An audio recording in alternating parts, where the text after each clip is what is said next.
Dictation अभ्यास के लिए हमारे चैनल को सब्सक्राइब करें। चलिए शुरू करते हैं। रामधारी गुप्ता खंड 1 प्रतिलेखन संख्या 92। Ready start. महोदय, प्रत्येक कदम फूंक फूंक कर रखना होता है और हो सकता है कि हम कुछ वर्ष गंवा दें पूर्ण विराम, लेकिन स्वतंत्रता गंवाने की अपेक्षा वह अच्छा होगा पूर्ण विराम। स्वतंत्रता का अर्थ केवल अपनी सरकार होना नहीं होता, बल्कि उसका अर्थ होता है कि हम निर्णय स्वयं कर सकें पूर्ण विराम। हो सकता है कि वे निर्णय गलत हों, लेकिन वे हमारे निर्णय भारत के निर्णय होने चाहिए पूर्ण विराम। हमें कपड़ा उद्योग की समस्याओं का भी ध्यान है पूर्ण विराम। हमने आधुनिकीकरण के लिए विदेशी सहायता की आवश्यकता को स्वीकार किया है पूर्ण विराम। योजना आयोग ने कपड़ा उद्योग के लिए एक कार्यकारी दल नियुक्त किया था, जिसने इसकी समस्याओं पर विचार किया पूर्ण विराम।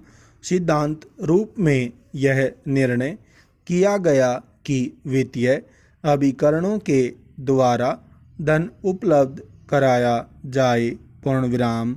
हम अब वित्तीय संस्थाओं से बातचीत कर रहे हैं कि इन उद्देश्यों के लिए उधार की शर्तें कैसे उदार बनाई जा सकती हैं पूर्ण विराम।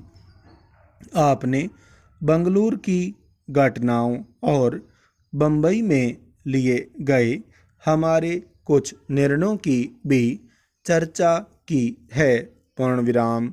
आप यह भूल गए हैं कि वे निर्णय वास्तव में कांग्रेस द्वारा पिछले आम चुनावों के शिगर बाद किए गए थे पूर्ण विराम। उन पर कार्य समिति में विचार विमर्श और एक राय से सहमति हुई थी और बाद में उन्हें अखिल भारतीय कांग्रेस कमेटी ने स्वीकार किया था पूर्ण विराम।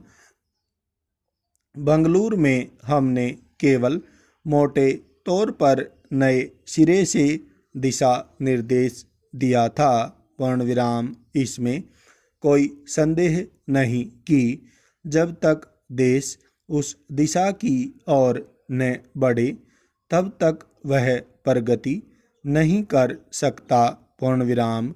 मैं नहीं समझती कि आदर्शवाद और व्यावहारिकता को एक दूसरे से अलग किया जा सकता है पूर्ण विराम। सभी देशों को अपनी प्रगति किसी न किसी सिद्धांत पर आधारित करनी होती है पूर्ण विराम।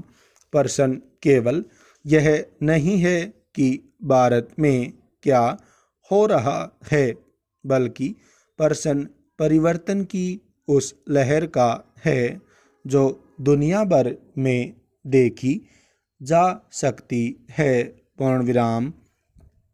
यहाँ अनुशासन और धैर्य के अभाव के बारे में काफ़ी कुछ कहा गया है पूर्ण विराम। मैं समझती हूँ कि इन शब्दों का प्रयोग करने से पहले आपको इनका अर्थ ठीक से समझ लेना चाहिए पूर्ण विराम। आप शायद इसे अनुशासन कहेंगे कि इंग्लैंड में लोगों से बेगार ली जाती थी और उनसे दुर्व्यवहार किया जाता था, या छोटे छोटे बच्चे अंधेरी खानों में काम करने के लिए जाते थे और अंधे होकर बाहर निकलते थे पूर्ण विराम। जब वे इन सब के प्रति विद्रोह करते थे तो आप शायद उसे अनुशासनहीनता कहेंगे। पूर्ण विराम।